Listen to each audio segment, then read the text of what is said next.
Back in 2001, a little GBA game called X vs. Sever changed my perception of gaming. I was 12 years old and I had just purchased the game from EB Games. And as I settled into the back seat of our Volvo station wagon for our 3-hour road trip to visit some relatives, I clicked X vs. Sever into my Game Boy Advance and I was blown away. Here, in my kid hands, I had a full-blown 3D, no-joke, first-person shooter. This was some serious technical wizardry back in the day. It was the first time I felt like I could play a home console game on the go. The following year, I would discover V-Rally 3 by the geniuses Fernando Velez and Guillaume Dubel, which to this day is still one of my favorite racing games of all time.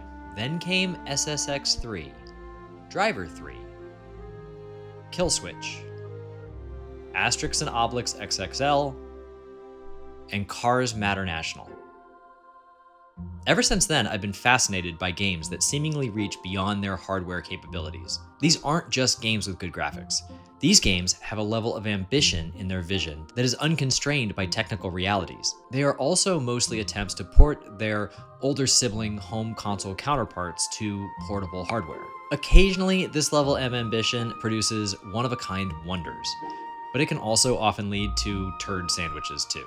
For the sake of clarity, I'm going to call these types of games ambitious ports. Ambitious ports refer to games that shouldn't be playable on the hardware that they're on. Games where the developers could have done something easier, or more likely, just not done it at all. Yet these games exist because ultimately the developer decided to cram an impossible game onto a less than capable system. I find it curious that not every console has these type of games.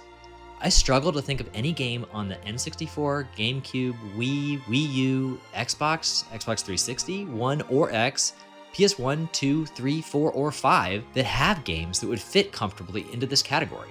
3D games running on each of these consoles were typically built with that hardware in mind, and each generation has a generally similar look and feel. Some are more ambitious than others, some run better than others, but it's a difference of scale. I'm sure there are some games that would be considered ambitious ports, but I can't think of any that awed me in the same way that V-Rally 3 did back on the GBA. Until the Switch.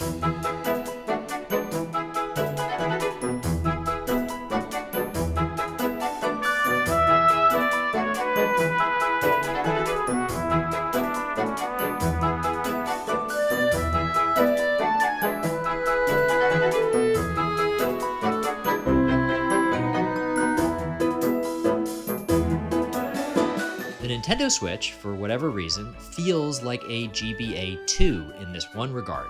The Switch is an absolute treasure trove of ambitious ports. I believe this is because of two factors.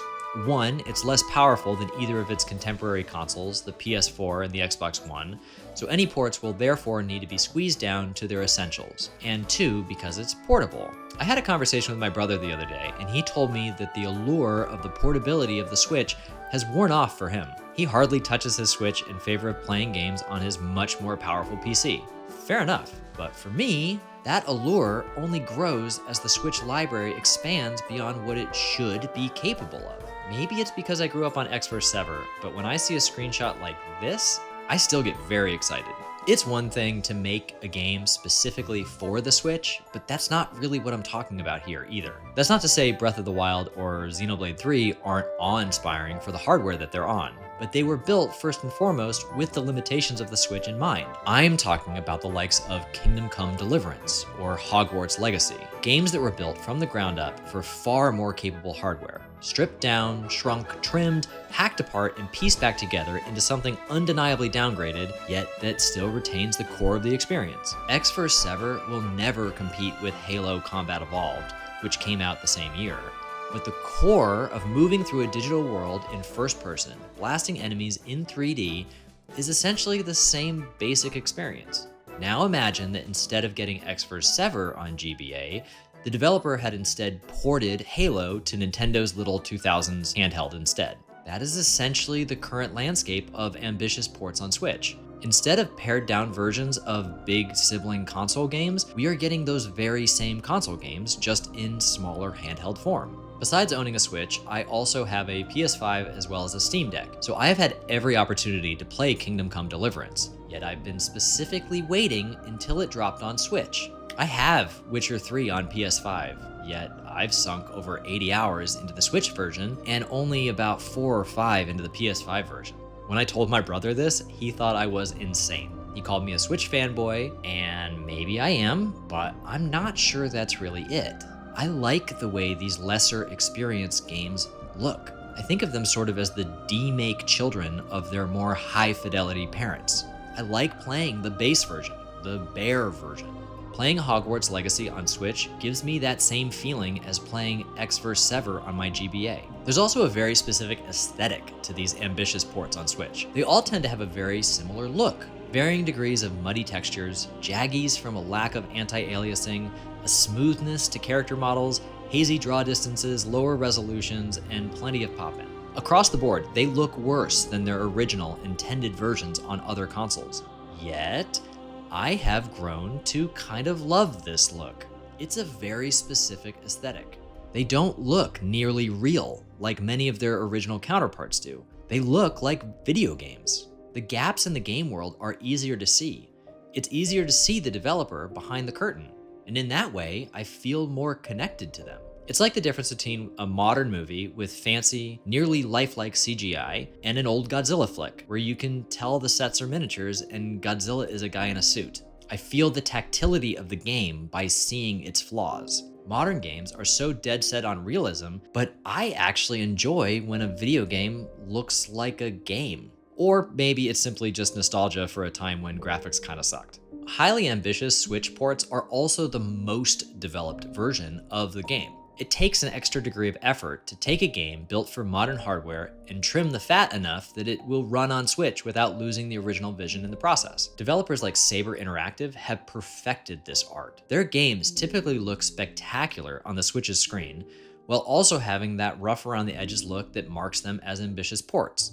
There are some ports that I would not put into this category though. Anything that came out during the PS3 or Xbox 360 era don't really count. We should expect those games to look and run flawlessly. When they don't, it's just a shame, not anything particularly interesting. But something like Doom Eternal, which was built for much more powerful hardware, handedly falls into the ambitious port category. Let me be clear though, this does not mean that ambitious ports are good games. Some games that fall into this category fail miserably. They're just too ambitious. For example, the recently released Lake is an ambitious port, but it is hardly playable. It runs terribly and looks ugly as sin. The trees here look worse than many of the trees on the GBA. Even for me personally, as a weirdo who enjoys rough visuals, this is a bit too much forgiveness to ask. Ultimately, for me, it comes down to playability. How much do the downgraded visuals distract from the gameplay? Does the downgrade still offer a smooth experience? If yes, I prefer playing it with the downgraded visuals. If no, I'll play it on its originally intended hardware. A good example of this is the newly released Batman Arkham Knight. The frame rate here is so inconsistent, the frame pacing so jittery, and the graphics so blurry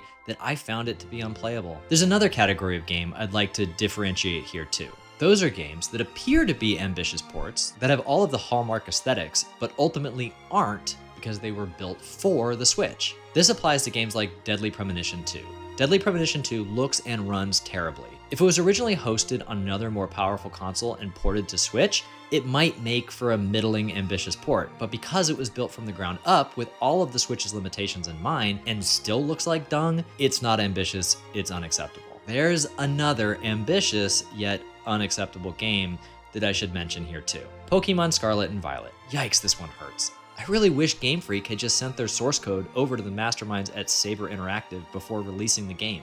Maybe Saber could have ported them over to Switch properly because they feel like games that were made for more powerful hardware. Which leads me to one of two major concerns that I have for the Switch 2. Game development has become increasingly expensive as console power increases. There are currently only 7 PS5 exclusive games. That seems incredibly low to me, considering where we are in the PS5 lifespan compared to previous generations. AAA games are taking longer and longer to make, they cost more and more cash, and are ultimately less frequently released than during previous generations. So here's my concern. The successor to the Switch is nearly here.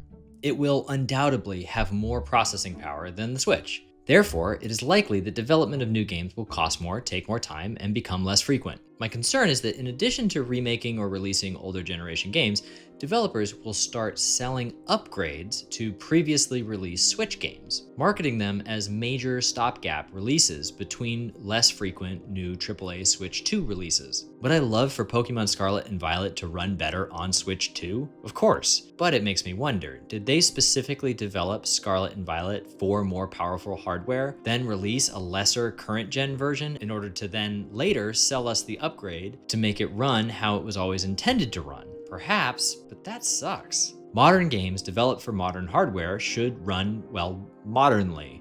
Ambitious ports have more flexibility here.